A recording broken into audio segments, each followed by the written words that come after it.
Does your home work for you or against you? If you've ever felt like your space is adding to your stress, this episode is for you. Welcome to Home Therapy, where we talk about designing homes that support your well-being and reflect who you truly are.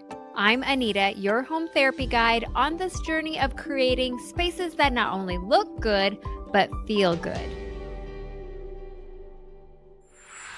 Today's episode is about something we often talk about in relationships, but rarely apply to our own homes. I'll share how setting boundaries with your space can protect your peace and create a restorative space where you can thrive. Let me start by painting you a picture of my home.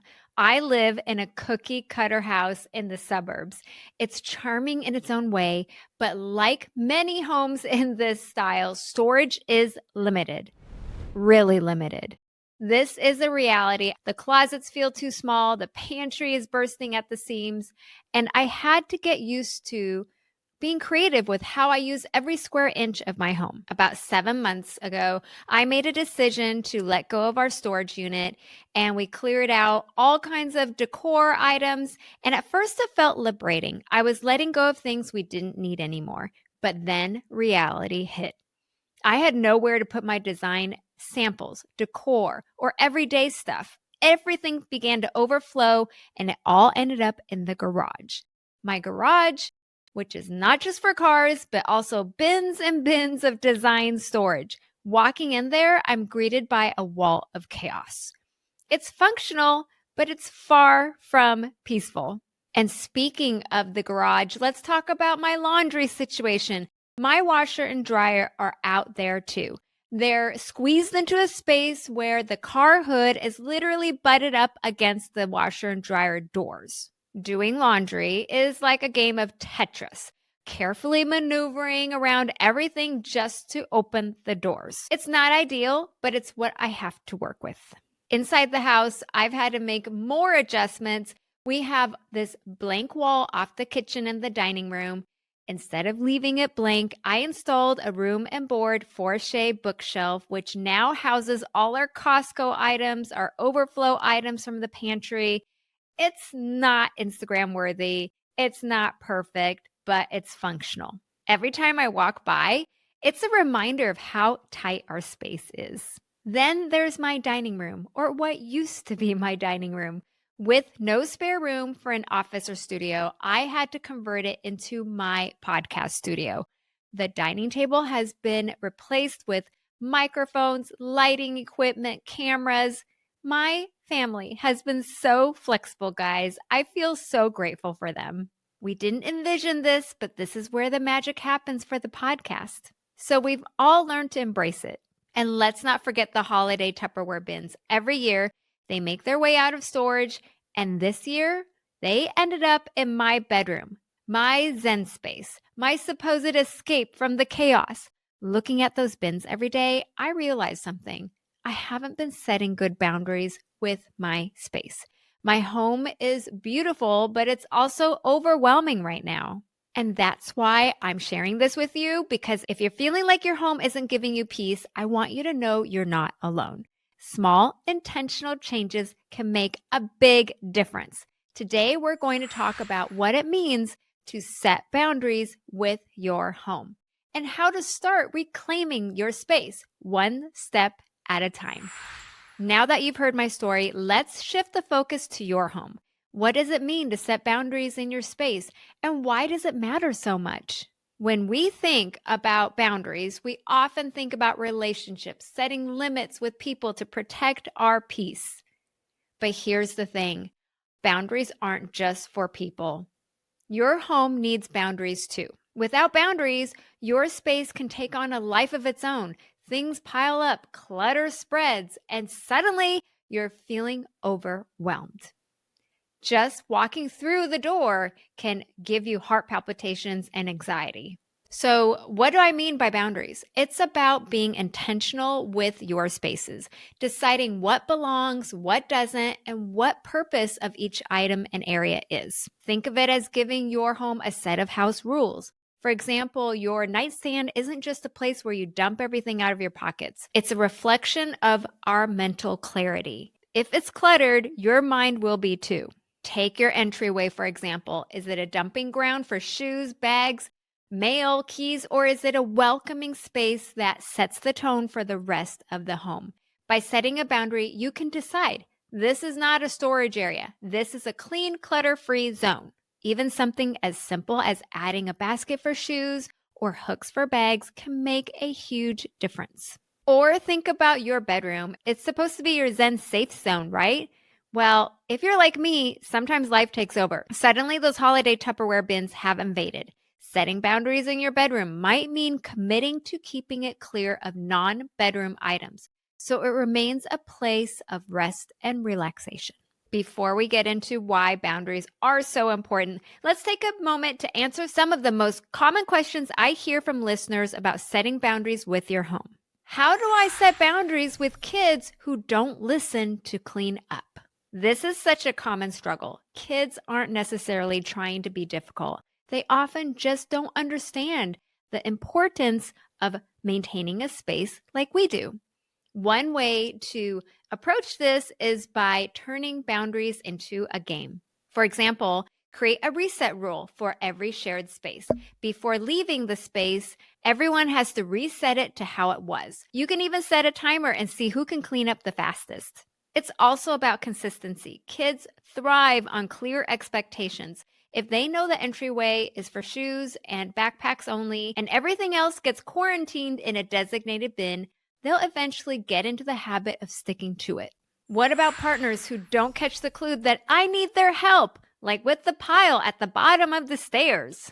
This is such a relatable challenge. What seems like an obvious signal to us, a pile at the bottom of the stairs, might not even register for them as something that needs action.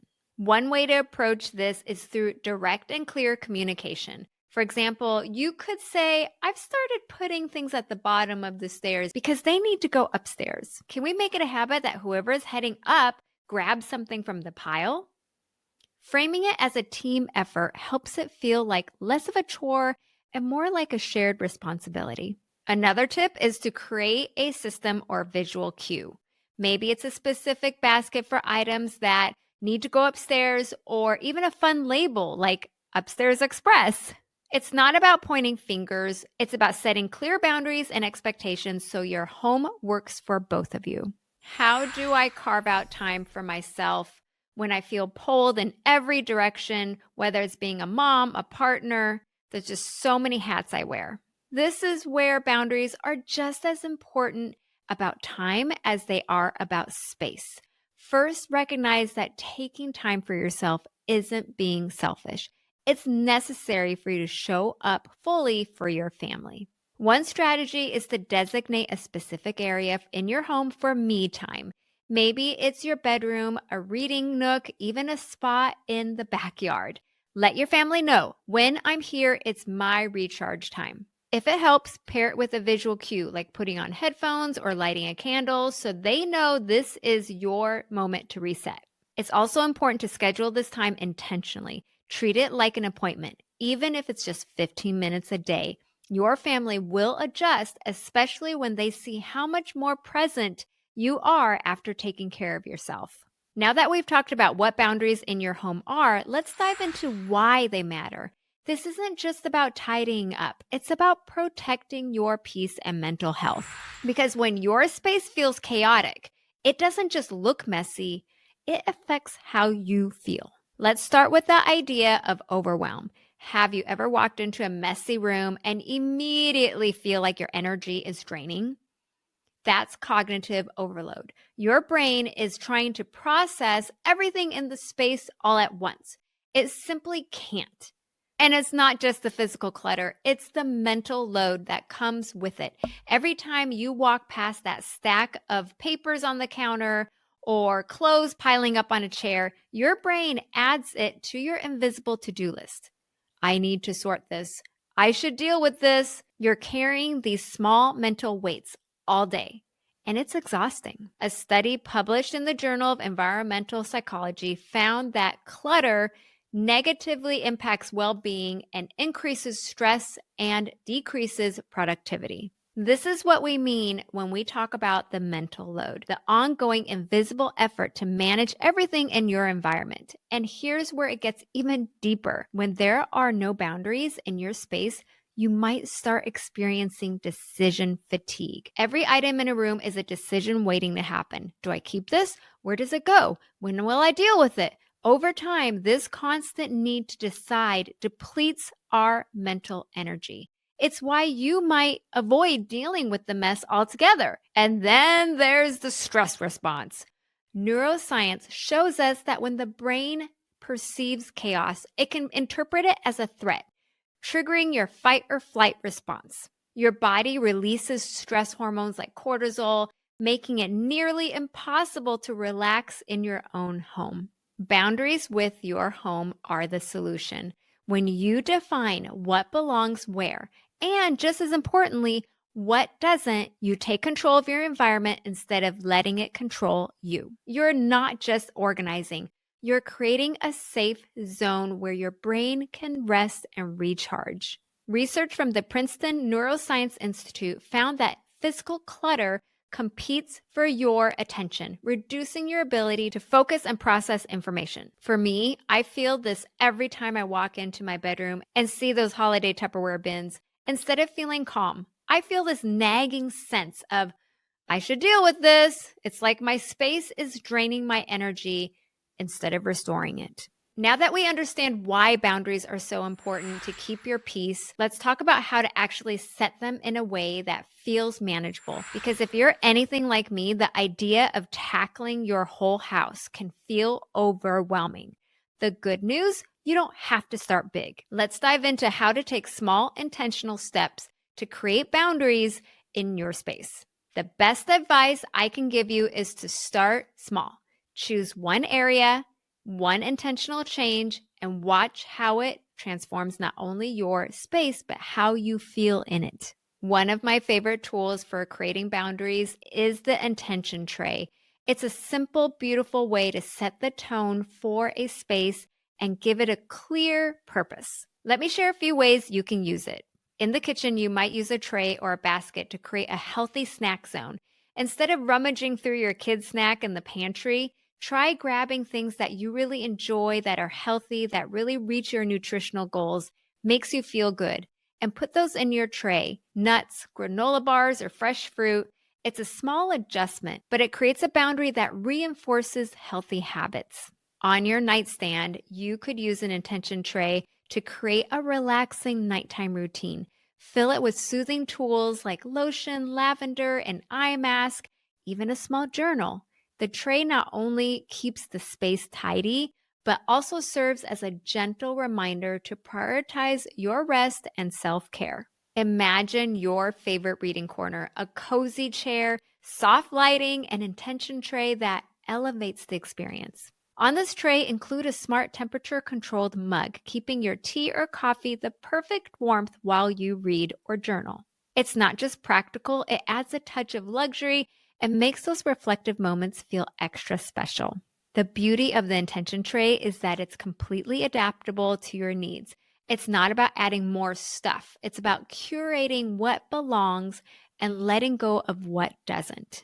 By setting up these tools ahead of time, you're creating an invitation to pause, unwind, and be present in your space. Your action step is to choose a space in your home where an intention tray can help set a boundary. Whether it's your kitchen, nightstand, reading corner, decide what belongs in the tray, make it a part of your daily rhythm. These small tools can create big shifts in how you experience your space.